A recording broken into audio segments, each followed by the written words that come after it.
Greetings, and welcome to Know Your Power, a conversation about our individual and collective power to create the life, even the world that we desire. I'm Devorah Crable, and today we have two extraordinary individuals who are going to share with us their power to create through art, visual arts, and through the art of conversation. The Shape of Blackness virtual exhibition explores and examines the issue of Blackness as experienced by African descended individuals, artists from the United States and from South Africa. On Thursday, March the 25th, those artists will engage in a conversation about Blackness. I have the originators of this exhibition and concept joining me this evening. I am really honored and pleased to introduce you to a very dear friend of mine, whom I met, about 3 years ago at Art Chicago. He is now the South African curator for the Shape of Blackness exhibition. Odysseus Sharenza has over 15 years of experience in the creative industry and is the director of Gallery Momo, with locations in Johannesburg and Cape Town, South Africa. He is joined this evening by Cedric Brown, who is a Shape of Blackness exhibit producer and creator. Cedric is an award-winning social impact leader with over 20 years of experience in the philanthropy and NGO sectors. He is a senior fellow with the Atlantic Fellows for Racial Equity, a network of change makers from South Africa and the United States, building solidarity and action for a more equitable future. I welcome you both to Know Your Power, and I applaud you both for this extraordinary virtual exhibition and groundbreaking conversation that will be held on March the 25th. Cedric, I would like to start with you. Let's talk about the genesis of this project. How did it come into fruition? Well, thank you for having us here on your show with this segment. This is a big honor, and I think we're both thrilled about the opportunity to talk about the exhibition and what we're trying to foster. The Shape of Blackness came about because I had an opportunity through the Atlantic Fellows for Racial Equity to create something that was going to be a forum for conversation between folks in South Africa and folks in the United States. And the visual arts has always been a draw for me.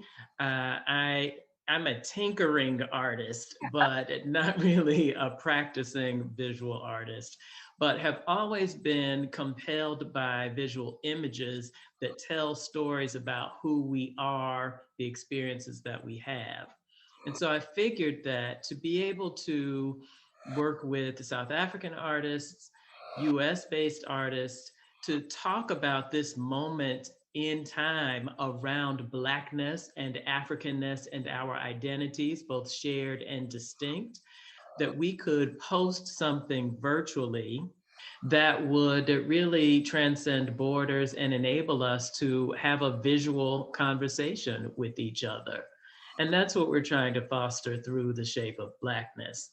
We have a couple of artist talks next week, which will be the first opportunity for the South African and US artists to be in conversation with one another.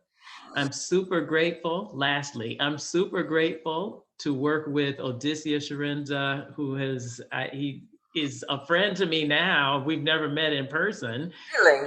only interacted virtually. And with my longtime friend and collaborator, Trevor Parham, who runs a space in Oakland called Oak Stop. So he has been our US curator. Odysseus has been our South African curator, and they're fantastic. Odysseus, I would like to turn to you to talk about the process of curating this exhibition. But first, I would like to know from either one of you, when was this project launched, pre or during the COVID pandemic? Idea actually had its origins pre-pandemic, Hmm. but as the pandemic conditions spread, especially in March of 2020, it became evident that finding a virtual platform was not only going to work for us just in terms of bridging the continents, but was going to be the space where we would find everybody anyway. Odysseus, not only did the COVID-19 impact this exhibition, but it was also developed right in the wake of the George Floyd event here in the United States that ignited racial turmoil and re-energized the Black Lives Matter movement. It was almost as if in that moment, African descended people from all around the world understood a new kind of solidarity, connectedness, sameness in experience. And I'm curious to know how that George Floyd event was received in South Africa and how it informed your curatorial choices. With George Floyd did kickstart what became a very harsh reality for all of us, finding ourselves confined in our spaces and not being able to actively participate or actively demonstrate against, when the law actually enforces oppressive policies on people, especially people that look like us. In South Africa, also, when the lockdown happened and we started finding ourselves under curfew and laws that mimicked and felt like apartheid laws, and also people also getting attacked and getting brutalized by the police. But George Floyd did kickstart this whole feeling that we need to be united against oppressive laws and forces, or else we might find ourselves in this state, perpetually and a little bit longer than it actually should be. So the virtual spaces, as Cedric said, is where we were able to connect and find with other people. And when this exhibition came and I was contacted to be part of this exhibition and to curate something, it was a great opportunity for me to be able also to mobilize some voices from this side of the world and show some sort of solidarity with our kinsmen in the US in terms of, under the umbrella of the shape of Blackness, because we are experiencing harsh realities as Black people, whether it's now or previously. And, I felt that this would be a great vehicle to show that, we are all one in this struggle. How did you select the artists to be included in this exhibition, knowing they would have to have both a strong visual statement through their art and a strong voice to share in the conversation? I looked at, the brief that I got, in terms of looking at artists who would be able to answer to the brief, which was, when you look at Blackness, what do you see? And there are some artists that I'd already put my eye on in terms of their work and how it addresses that very subject. Somebody like Lebohang Mutaung, who does work and uses synthetic hair to demonstrate and illustrate, the connectivity of Black people through our hair, which has always been a subject that interests me. And, our skin tone and our hair texture, which are the biggest politics that sort of govern, Black people. So I started looking at, people that I'd already sort of, was looking at and see where their careers are going and their voices are going as artists.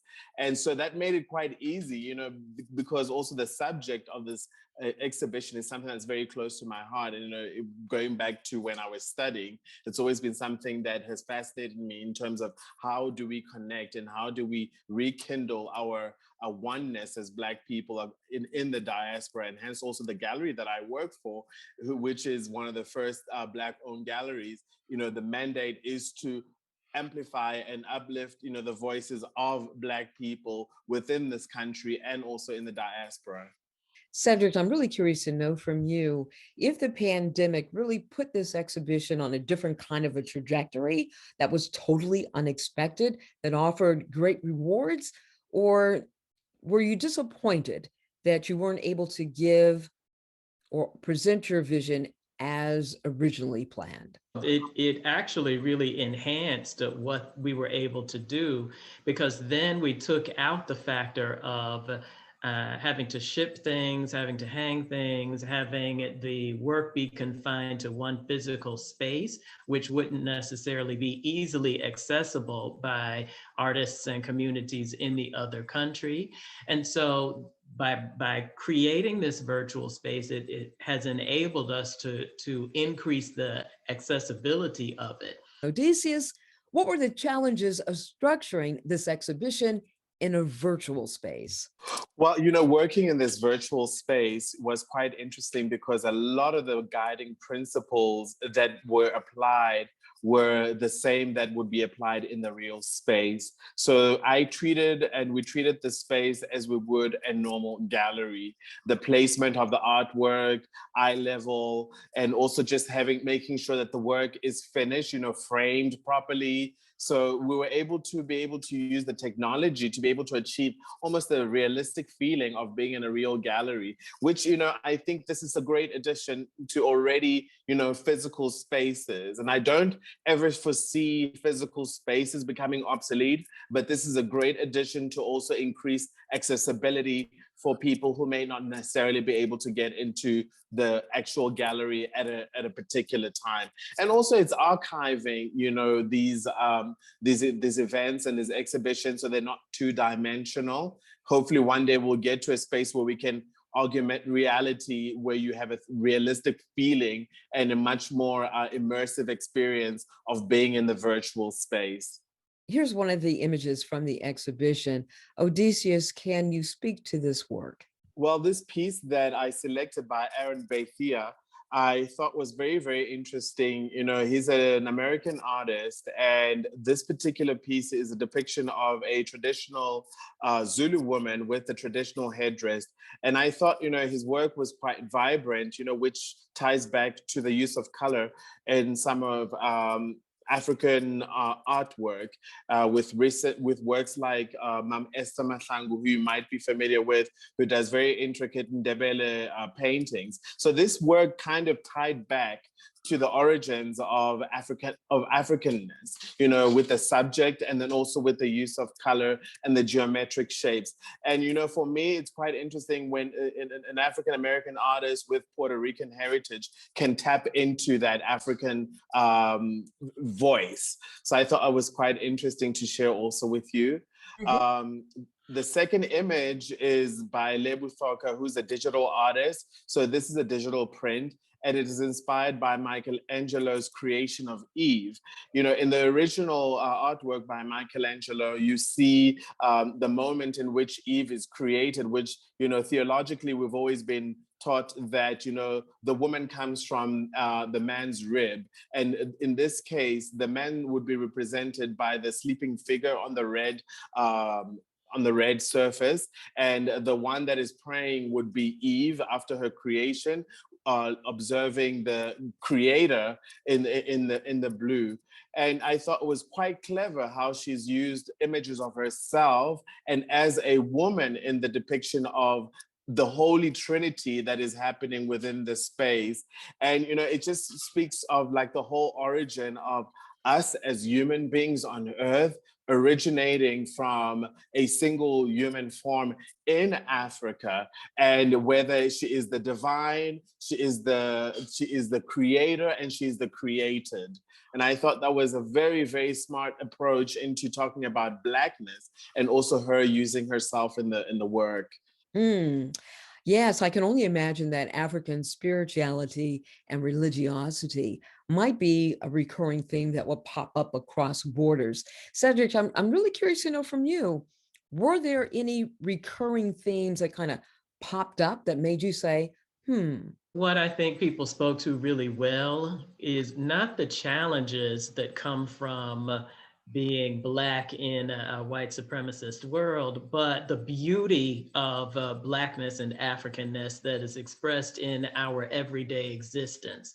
So as an example, in this work by Lebohang, we can see the unity between these sisters and women that comes from hair, which Odysseus spoke of earlier.